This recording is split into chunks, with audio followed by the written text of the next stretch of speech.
How do you do, everyone? I'm Gandalf James, and this is Trailer Class.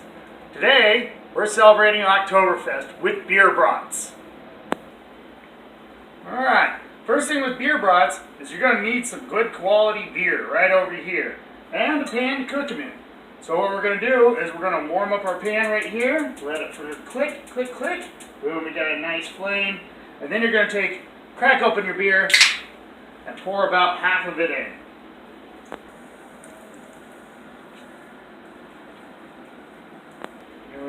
So what we're going to do with the rest of this beer right here is we're going to put it right in our refrigerator right over here and save that for our meal.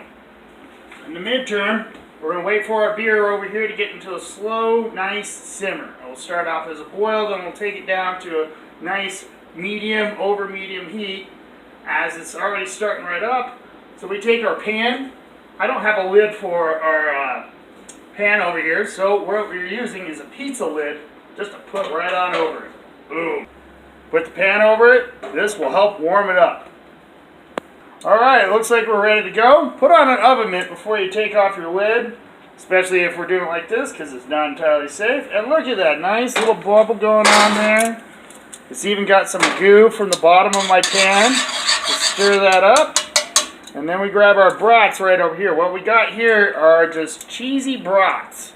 We got cheddar cheese in them, and they're the cheap kind, because that's the way we go around here. We're just going to put these little babies in there, and we're going to put this lid right back over them.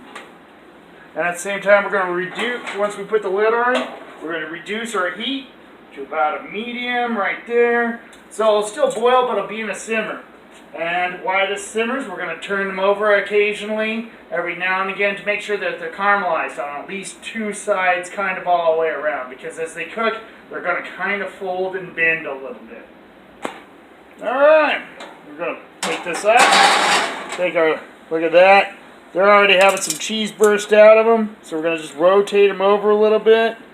You know, just make sure that they're getting warmed up evenly on every side there. As you can see, they're beginning to swell, looking really nice. So, alright, we're going to take this lid and put it right back over here. And we're just going to let them incubate in there. Just let them cook for another 2 or 3 minutes. Make sure they're nice and swollen and ready to go. And then we're going to get ready to put them in our buns. It's time to pull out our bratwurst. They're all nice and done over here. Look, they turned from that nice pink into a nice little golden brown. It's hinting on that they've been nice and cooked, caramelized a little bit. If you want to get them really caramelized, you can always use less beer, but we like nice frothy beer brats. Look at that, the cheese inside of them is already coming out. And we're just going to pull them out and set them to the side as we get our buns ready. Here we are, 1 and 2. And turn off your pan. Now, with our pan, that was our lid, we're going to reuse that to put our little buns on here. We got nice cheap bratwurst and or hoagie buns. They're the cheapest ones I could find. And we're going to just take these guys and just toss them into a very warm oven. We're at 350 right now, which is a little warmer than I expect, but it'll work. And you just want to put these buns in this oven for no more than 2 minutes. We're just warming them up so when we put our bratwurst in there, we're going to have a nice warm little place to snuggle on into. I'm telling you, I think our buns are ready to go, nice and warm. And here we go. Look at that. You can feel them warm to the touch, warm on the inside, just the way we like it. Then we take our bun, spread it right open, slip our dog right inside. What we have here is more cheese. This is a nice, cheap, shredded cheese. Fiesta blend. That's the blend I like to buy. It's my catch-all. You can use tacos, Italian, hot dogs, anything you like. It's just the most diverse, I find. And we got a little bit of diced onion. We just put that on there. And we're going to do the same thing with this dog right over here. Put it in there. Ooh, that is nice and warm in there. More cheese. We're going to use the rest of that. And the rest of that onion. Okay, look at that. We aren't even done yet, and they're already looking good.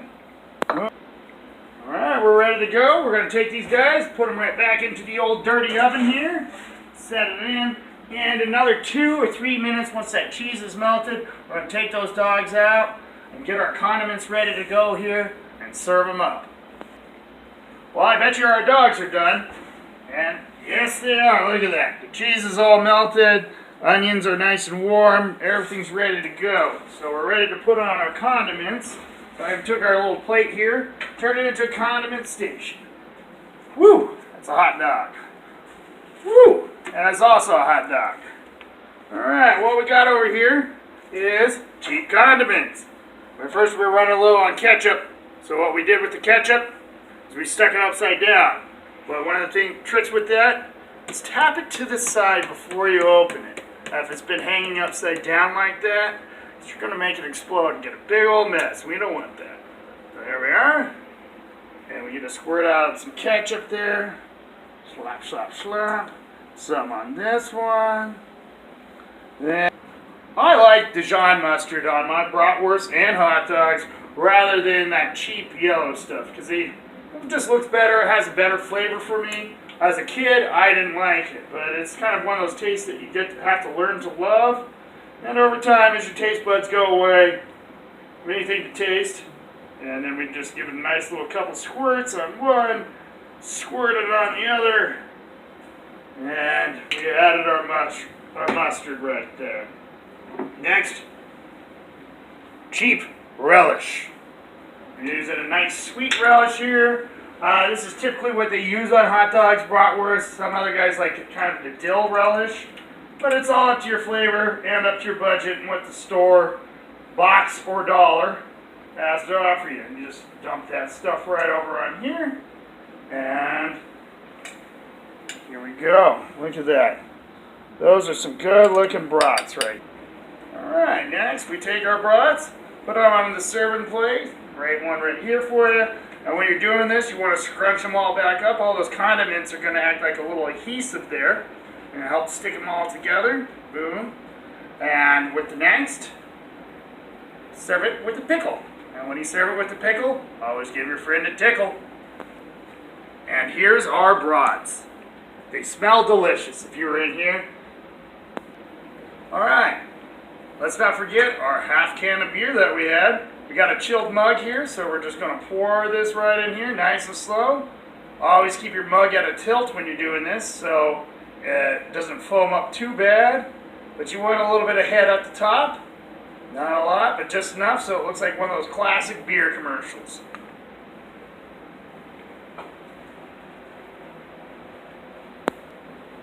Unfortunately, I don't have anyone to share this with today, so I'm just going to mukbang this bratwurst by myself.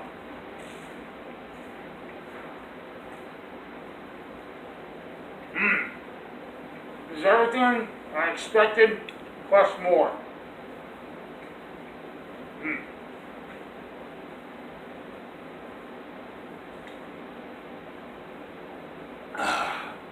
Happy Oktoberfest, everyone. Enjoy your beer brats. Let's go out to the garage.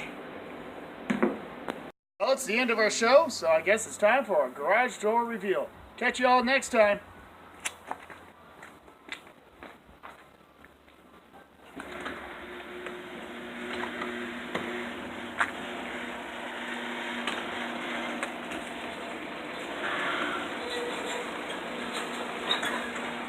Howdy, y'all. It's Cousin Dave again for Trailer Class. This time on a special edition, we're going to be talking about park pets. Now, in a trailer park, you can only have so many kinds of pets. There's only so much room. Now, as far as trailers go, any of your fine trailers have a mess of cats. So you can become a surrogate mother or father to any of them strays. But it's more interesting to get creative. For example, I got one right here. Now this little feller I call Houdini. That's because my next door neighbor has a ball python. And this was one of his feeder rats. Well, I've been feeding him myself. He got right away. You can do anything with these little things. And they also clean up pests for you. Insects and, well, sometimes if they get big enough, some of them cats running around. You can get one of these, or if you're in a pinch, dental floss and a cockroach. Come on, Sparky. Come on, Sparky. That's all right. You turn over a rock and you can find a whole mess of these. That's it for Trailer Class Park Pets. Thanks.